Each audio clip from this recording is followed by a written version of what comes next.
रात के करीब 3 बजे थे। मैं एक छोटे से शहर के सुनसान रेलवे स्टेशन पर अकेला खड़ा था। ठंडी हवा चल रही थी और दूर कहीं उल्लू की आवाज़ सुनाई दे रही थी। प्लेटफॉर्म पर कोई नहीं था, बस एक पुराना बल्ब धीमी रोशनी में टिमटिमा रहा था। मेरी ट्रेन आने में अभी भी आधा घंटा बाकी था। मैंने अपनी घड़ी देखी और पास की बेंच पर बैठ गया। स्टेशन की दीवारों पर पुरानी फटी हुए पोस्टर लगे थे और हर तरफ सन्नाटा पसरा था। तभी मेरी नज़र प्लेटफॉर्म के आखिरी छोर पर गई।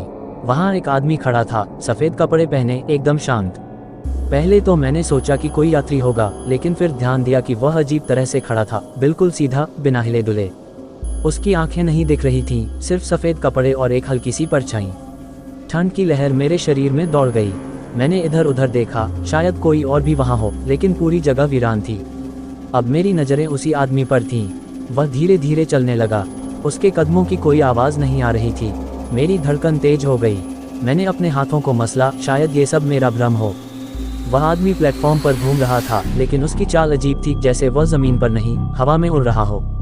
मैं डर के मारे उठ खड़ा हुआ। तभी प्लेटफॉर्म के पास लगे एक खंभे से एक बूढ़े चौकीदार ने मुझे देखा। वह धीरे धीरे मेरी तरफ आया और फुसफुसाते हुए बोला, उसे मत देखो। मैं सन रह गया। कौन? मैंने हकलाते हुए पूछा। वही, सफ़ेद कपड़ों वाला, बूढ़े ने कहा। उसका चेहरा डर से सूख चुका था। मेरा दिल जोर जोर से धड़कने लगा। मैंने फिर से उस आदमी की तरफ देखा। अब वह प्लेटफॉर्म के बिल्कुल किनारे पर खड़ा था। ट्रेन आने वाली थी। रेल की पटरियों से हल्की आवाज़ आने लगी थी। मैंने चौकीदार से पूछा, ये कौन है? वह कांपते हुए बोला, ये हर रात 3 बजे यहाँ आता है, पर जब ट्रेन आती है तो गायब हो जाता है। कोई नहीं जानता कि यह कौन है, लेकिन कई साल पहले यहाँ एक आदमी ट्रेन के नीचे आकर मर गया था, ठीक इस वक्त 3 बजे।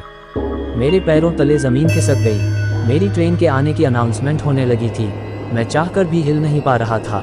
मेरी नज़रें अब भी उस आदमी पर थीं। ट्रेन की रोशनी प्लेटफॉर्म पर पड़ने लगी थी और तभी वह आदमी धीरे धीरे हवा में गायब होने लगा, जैसे धुआं उड़ रहा हो। कुछ ही सेकंड में वह गायब हो गया। मैंने जल्दी से अपना बैग उठाया और ट्रेन में चढ़ गया। मेरी सांसें तेज थीं, हाथ कांप रहे थे। चौकीदार प्लेटफॉर्म पर खड़ा मुझे देख रहा था। ट्रेन चल पड़ी, लेकिन मेरा दिमाग अब भी उसी सफ़ेद कपड़ों वाले आदमी के बारे में सोच रहा था। क्या मैंने सच में भूत देखा था, या ये सिर्फ मेरी आंखों का धोखा था?